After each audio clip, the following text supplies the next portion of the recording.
Now I'd like to invite to the podium Mr. GVL Satya Kumar, Managing Director, Center for Railway Information Systems. Can we welcome sir with a round of applause, everybody? Thank you so much.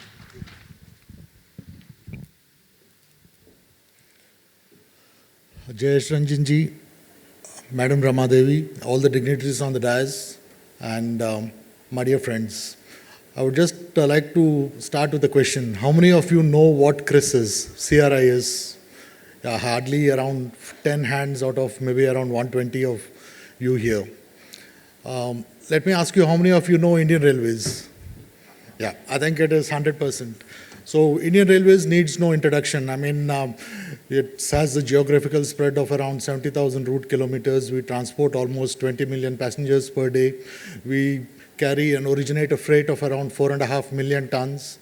And to carry out this volume of transportation, we deploy assets of around 3 lakh freight cars. We have around 15,000 locomotives, 60,000 coaches. And of course, I mean, we have an employee strength of around 13 lakhs. Just give a thought as to how this entire network is run. It is not a state-like system where we have 26 states. It is a single integrated network. And CRIS, Center for Rail Information System, is the sole IT backbone for Indian Railway. In fact, our existence is from 1986, just when computers started getting introduced in India.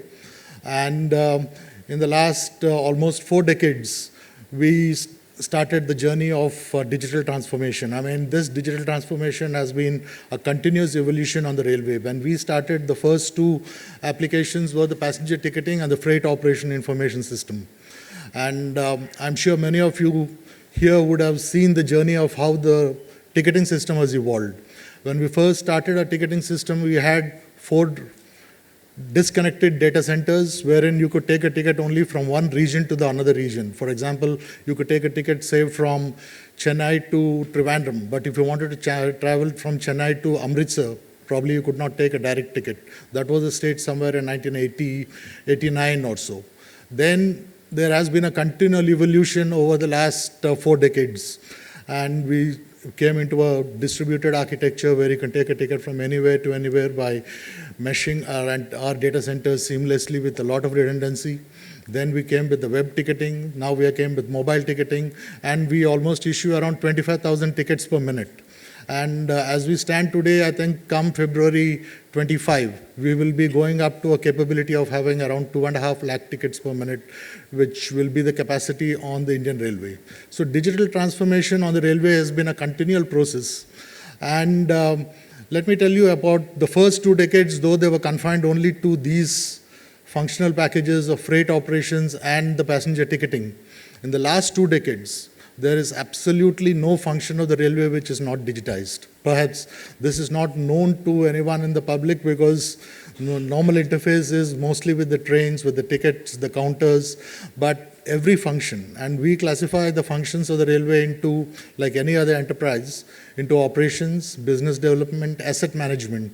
Say, for us, assets are of 2 types. One is the fixed infrastructure of the track, signal, traction, and the rolling infrastructure of the locomotives, coaches, freight cars, and of course, the entire backbone for any organization of finance, HR, procurement systems.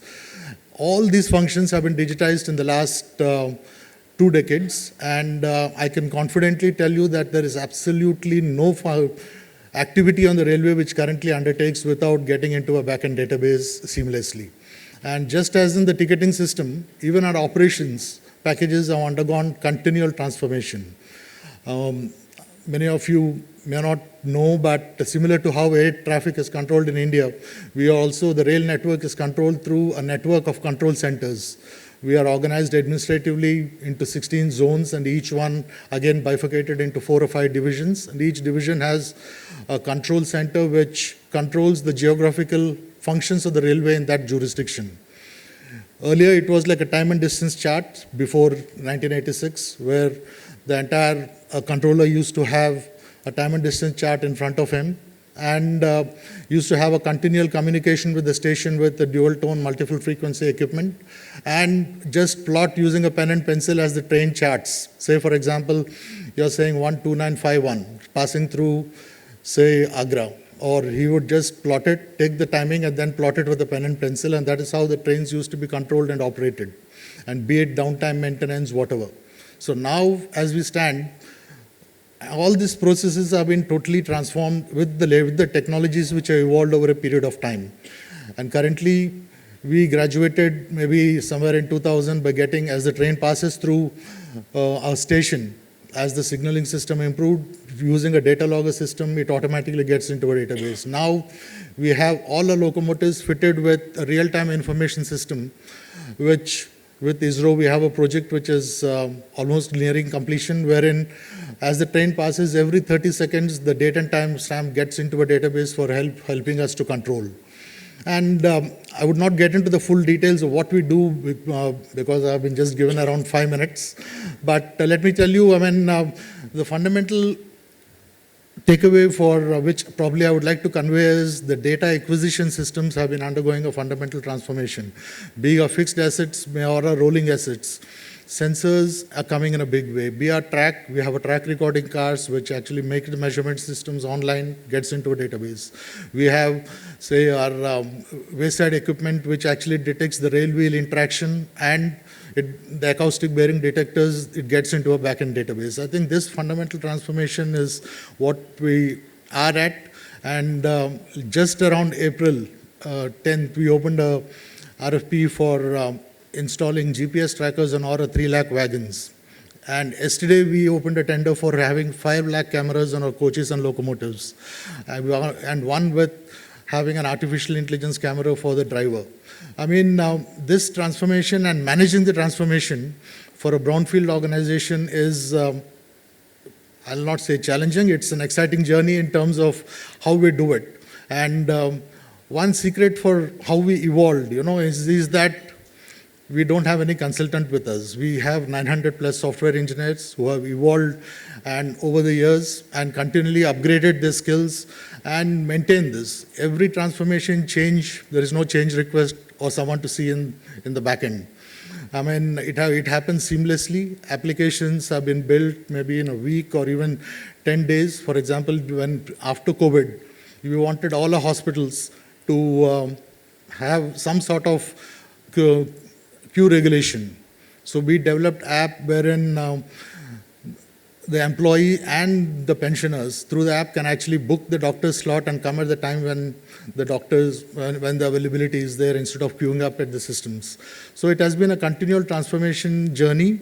But having said that, the evolution of IT systems in any organization, especially legacy organizations, is laden with issues of master data management, because as I mentioned, it has been evolution over a period of time wherein each project has not come up as some sort of a jigsaw puzzle getting solved upfront. We have evolved over a period of time. So the issues what we currently face as to how to get this master data managed into the system. Cybersecurity, we have always have cybersecurity built into our systems because we have around 5 data centers with 1 disaster recovery, and we have around 1,200 servers which are running with networks, firewalls, IPSs, and so on and so forth. But now as time has come where we are actually looking at security in the entire spectrum, right from the application to the hardware to the middleware to the network, as well as coming up to the endpoints. I think this has been a fundamental change as far as cybersecurity is concerned. And last, I would like to say that with all this data coming in, obviously we cater to the day-to-day functioning of the railway.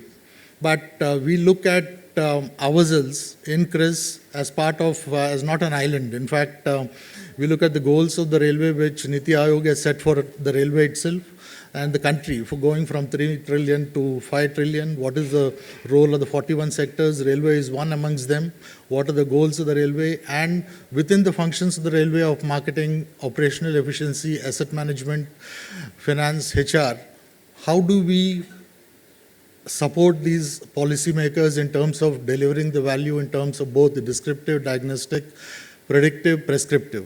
And here I think the digital transformation is, we have realized that in the last 4 or 5 years, the technology has actually overtaken the skill set what we possess. So we have woken up, and We have got around 150 of our engineers trained in the last few months, giving them 60 hours of intensive training in AI and ML in IIT Delhi, similarly on cyber security, and trying to build up capabilities as fast as possible, and also collaborating with the academics as well as the industry to take our digital transformation at a rapid pace.